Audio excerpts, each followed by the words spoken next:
Bonsoir à tous. Pour ceux qui ne me connaissent pas, je suis Agnès Dumanget, je suis consultante et formatrice en Feng Shui depuis 2001. Et ce soir, je fais une petite vidéo qui n'était pas prévue, mais je suis dans un groupe de travail et on s'est lancé un challenge de faire tous les jours une publication sur les réseaux sociaux. Or, comme Facebook et Instagram sont en berne, vous avez certainement constaté, je me suis dit qu'il était temps de revenir vers vous, ma communauté YouTube qui me suit, et je vous en remercie. Et donc ce soir, j'ai envie de vous proposer un petit exercice Feng Shui que j'ai proposé il n'y a pas très longtemps et qui a super plu, donc j'avais envie de vous le proposer.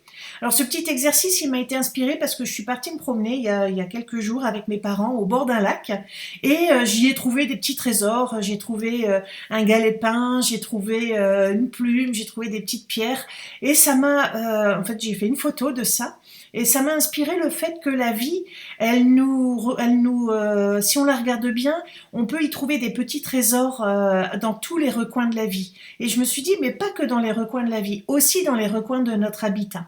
Et du coup, ça m'a inspiré cet exercice que j'ai envie de vous soumettre ce soir. Et l'idée, c'est d'aller observer votre habitat. Et puis, je vais vous donner un exemple pour moi, l'exemple que j'ai fait pour moi, comme ça vous allez comprendre. Donc l'idée, c'est de regarder votre habitat et de laisser émerger le plus gros reproche que vous avez envers votre habitat. À partir de ce moment-là, donc, admettons que vous trouviez qu'il est trop petit. Admettons que, voilà, oui, vous êtes trop à l'étroit dans votre habitat. Vous allez donc, c'est votre reproche, vous allez retourner le miroir, puisque vous savez que je pratique le Feng Shui miroir. C'est-à-dire que l'habitat, c'est le reflet de nous et qu'il nous donne des réponses. Donc, vous allez retourner le miroir vers vous. Et si votre habitat, vous le trouvez trop petit ou que vous vous sentez trop à l'étroit, vous pouvez regarder, vous, comment vous vous sentez. Est-ce que vous aussi, vous avez l'impression que vous jouez trop petit, que vous prenez pas assez de place, que vous n'osez pas prendre assez de place? C'est un exemple, bien évidemment. On aurait pu partir sur une autre piste. Donc ça, c'est la deuxième étape. Et la troisième étape, c'est ce que j'appelle l'équilibrage. C'est-à-dire que vous allez, admettons que vous vous trouviez, vous jouez trop petit, vous n'osez pas prendre votre place, vous êtes timide et vous vous agacez pour ça. Vous allez équilibrer. C'est-à-dire, dans quelle situation vous vous êtes trouvé à l'inverse, justement, prendre toute votre place, prendre toute votre prestance. Dans quelle situation ça vous est arrivé d'aller chercher cet endroit-là? Mais vous pouvez aussi aller chercher l'avantage à vous sentir petit. Peut-être que vous êtes pas timide, mais discret. Peut-être que vous êtes respectueux, etc., etc. Alors, je vais vous donner mon exemple, comme ça vous allez bien, je pense, mieux comprendre. Alors, moi, j'avais pris deux exemples, en fait. J'avais pris un premier exemple, c'est j'ai dans mon habitat un petit cagibi qui est au fond de la maison, enfin de mon habitat. Je l'aime pas ce cagibi, il est en pente, il est petit, il est chargé, il y a la litière du chat, ça circule pas, c'est un endroit que je n'aime pas. Et malgré que je l'ai rangé et organisé au mieux, quand je dois aller chercher quelque chose, c'est juste une horreur pour moi. Et donc j'ai retourné le miroir et je me suis dit, mais à quel endroit de ma personnalité ou de mon tempérament ou de moi, il y a un endroit que je n'aime pas, qui est pas forcément agréable, que j'ai pas forcément envie de voir ou d'exposer. Et il y a bien un endroit, une ombre, on va dire, on a tous des ombres, il y a des endroits où effectivement je suis pas contente de moi en fait. Et donc en dernière étape, l'équilibrage, ça a été de dire oui, mais cette partie de moi, cette partie qui est peut-être plus mystérieuse, plus cachée, c'est aussi ce qui fait ma profondeur. C'est ce qui fait aussi ce que je suis dans mes relations. C'est-à-dire que je vais pas en superficie, au contraire, je noue des relations profondes, enrichissantes, et j'ai ce besoin d'aller en profondeur dans les relations. Donc j'ai inversé le côté que je voyais négatif en fait de cette part un petit peu sombre de moi. Et puis aussi je peux inverser aussi le processus, équilibrer le processus en me disant, est-ce qu'il y a des situations dans ma vie où je me suis sentie au contraire lumineuse, rayonnante, etc. Et en fait, il y en a plein. Donc oui, il y a cette part sombre, mais il y a aussi plein de parts de moi qui sont lumineuses. et que en tout cas lumineuse, inspirante et que j'essaye de rayonner à l'extérieur.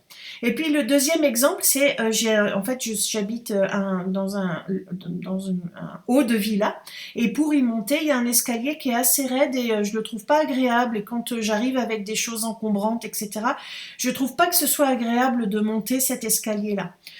Et donc ça c'est le deuxième reproche. Et je me suis dit, donc j'ai retourné le miroir et je me suis demandé si il n'y avait pas des cas où moi je me sentais peut-être justement un peu inaccessible, un petit peu en protection, à ne pas laisser rentrer tout le monde chez moi, à être un petit peu dans ma grotte, on va dire, dans ma caverne, et de me protéger un peu comme mon habitat le fait, un petit peu en hauteur comme ça, à surveiller de haut, et donc un petit côté inaccessible.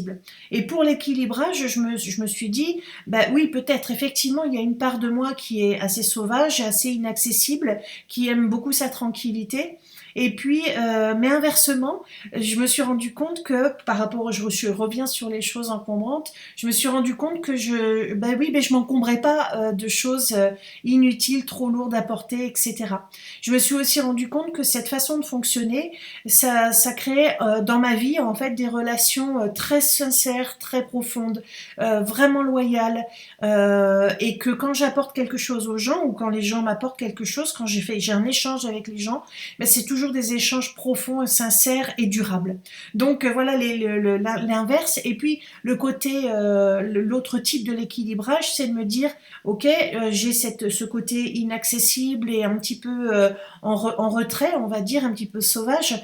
Mais est-ce que dans d'autres moments de ma vie, dans d'autres situations, je suis au contraire avenante, sociable, que je vais vers les gens? Et en fait, il y a plein de moments comme ça, notamment quand je suis dans des groupes.